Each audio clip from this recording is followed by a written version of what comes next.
Esta línea Patricio Justo, justamente vamos a hablar de estos temas con Patricio. Buen día, ¿cómo estás? Buen día, José Luis, ¿qué tal? Bien, bien. Bueno, imagino que el anuncio de que Milei va a ir a China y estará con Xi Jinping traerá un poco de calma para tu alterado espíritu por las cosas que hace Milei. Bueno, esperemos que sea un camino a la normalización de esa relación y que después venga también una normalización con Brasil. Bueno, cosas que son bastante razonables y que esperan no solamente los actores económicos locales, sino también internacionales, que tenían mucha preocupación. Y fíjate que uno de esos actores que estaba esperando con mucha preocupación, novedades en la relación con China era el FMI, que Ujú. justamente no casualmente hace el nuevo desembolso de 800 millones después de que Milei confirma la renovación del swap. Lo del viaje a China, yo creo que eso va de la mano de, no quiero decir condición que puso China, pero también es bastante casual que justo después de la confirmación de esa renovación, Milei anuncia este viaje que yo creo que no estaba en sus planes. El Ujú. viaje no tiene fecha, Adorni dijo no tenemos fecha, no hay nada hablado todavía, pero bueno, desde ya que sería un cambio importantísimo. Sí, por supuesto que sí. En rigor creo que con Milei en algún sentido, no totalmente se cumple aquello del teorema de Baglini, ¿no? Que las propuestas son Sí, son cuanto más audaces, cuanto más lejos se ve el individuo del poder, ¿no? nadie está exento de eso, ni siquiera este fenómeno global como él se considera y que realmente lo es, porque toda la atención que concita Milei, ayer yo atendí dos medios desde China por esto de Milei, o sea, realmente es impresionante Mm. cada movimiento que él hace genera atención, pero el teorema de Baglini es inevitable, no, nadie puede escapar de eso. Sí, sí. Bueno, te Y más quería... en la condición de vulnerabilidad que está nuestro país, era Mm. lógico que Milei iba a tener poco margen para hacer grandes cambios, por lo menos en su primera etapa, en cosas como la relación con China. Bueno, yo siempre sentí que eso era una exageración como tantas otras, digamos, que fue perpetrando, en donde realmente cada día creo más que hay alguien que entiende mucho de humores sociales detrás de esas palabras. No creo que solo Mm. sea intuitivo. Pero lo cierto es que, bueno, se logró algo muy bueno, más allá de que poco se conoce lo que se logró, porque se habla de una ley que prácticamente todo el mundo desconoce, Mm. que implica posibilidades de cambio y que se está a las puertas con esta ley, con el GIRI en particular, de inversiones en las que China no va a estar ausente por los volúmenes de inversión que se necesitan. Es absolutamente beneficioso para las empresas chinas también, que justamente como otras empresas occidentales querían más certidumbre, querían posibilidad de mover capitales. Bueno, está todo el tema del cepo, ¿no? Yo insisto que para mí acá lo decisivo, esto es un primer paso importantísimo, la ley de bases está reducida, pero ley de bases al fin, y lo mismo el paquete fiscal que perdió cosas importantes, pero no deja de ser menor. Acá está el tema del cepo, José Luis. Yo creo que hasta Mm. que eso no se resuelva, tanto de China como de otros lugares, no podemos esperar grandes flujos de inversiones. No sé, entiendo que obviamente que el gobierno lo tiene clarísimo eso, pero me parece que ese va a ser el segundo paso ya fundamental cuando eso se dé. Sí, creo que eso está dentro de la lógica de lo que viene. De cualquier manera, mirá, yo he estado conversando con gente, de hecho voy a contar. Estuve conversando con Javier Iguacel el otro día, una Sí. conversación, no acá, no era cosa periodística, nada. Me hizo una consulta de Mar del Plata y nos pusimos a hablar. Él está metido ahora con una empresa que está pujando por estas áreas que va a abandonar YPF. Y me decía, Mm. mirá, en cuanto salga la ley, lo que va a pasar en el área de Vaca Muerta va a ser Es decir, hay ciertas cosas que con cepo o sin cepo las inversiones van a venir igual. Claro, porque hay ciertos sectores, bueno, Vaca Muerta ya tiene algún marco especial, podemos decir, y hay sectores que son tan competitivos y tan atractivos que ni siquiera necesitan el RIG Mm. y hasta con cepo han prosperado. Fíjate lo que ha pasado en minería. Sí, claro. Los 4 años de Alberto Fernández creo que fue un desastre, Mm. creció fuertemente la inversión en algunos sectores como el litio. Bueno, ni hablar si esto mejora, si este ecosistema de negocios mejora, hay nuevas normativas, hay buenas señales en este sentido, yo creo que eso va a ir eh, para arriba con todo, ¿no? Sin duda. Bueno, te saco de esto y seguimos hablando de política internacional en realidad. ¿Cuál es tu lectura de lo que pasó el domingo próximo pasado en una Europa que ha quedado en llamas, literalmente?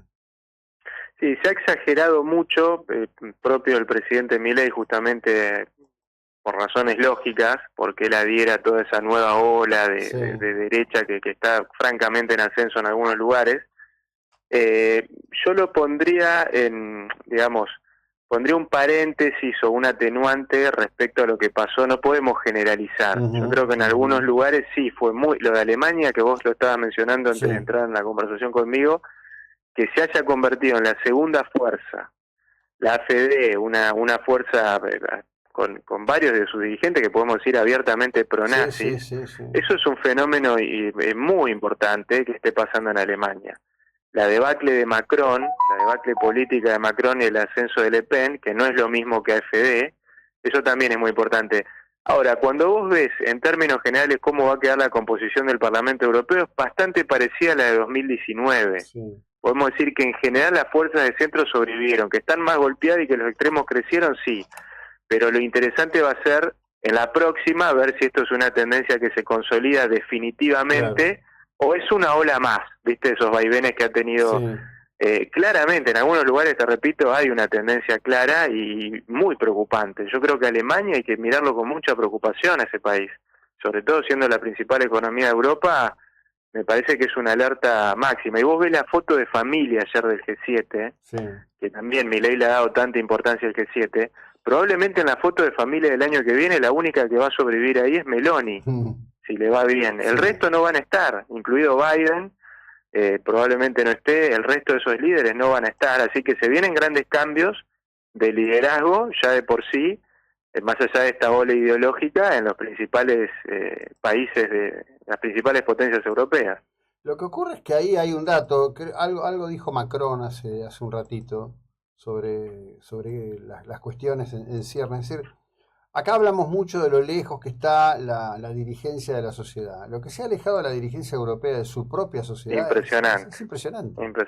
Impresionante, y sobre todo yo te digo el caso de Francia, para mí es paradigmático en eso. Yo tuve la oportunidad de estar en algunas ciudades el año pasado y vos ves cómo creció la desigualdad social. El Estado se ha retirado, que eso para mí es una alerta para Milei. Cuidado con eso, porque justamente parte del rechazo, de la crítica de toda esa gente que está enojada, es que el Estado se retiró, no es que querían que el Estado se vaya de lo que estaba haciendo.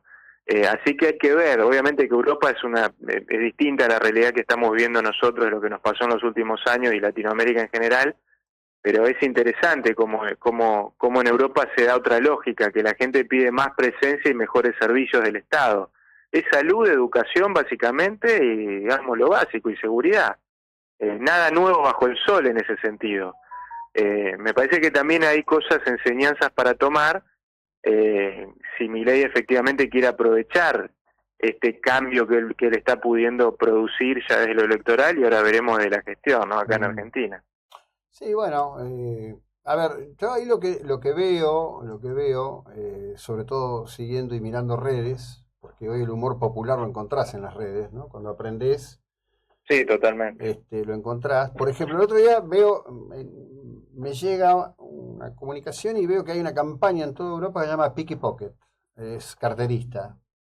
Bueno, está toda Europa escaldada con el tema de los carteristas, que parece que son organizaciones realmente internacionales que van operando.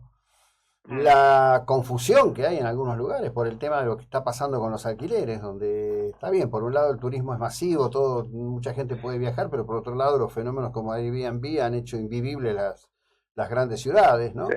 Es decir, y ahí hay una agenda distinta, en donde realmente el poder político, desde los niveles más ramplones, desde los municipios, miran para otro lado, ¿no?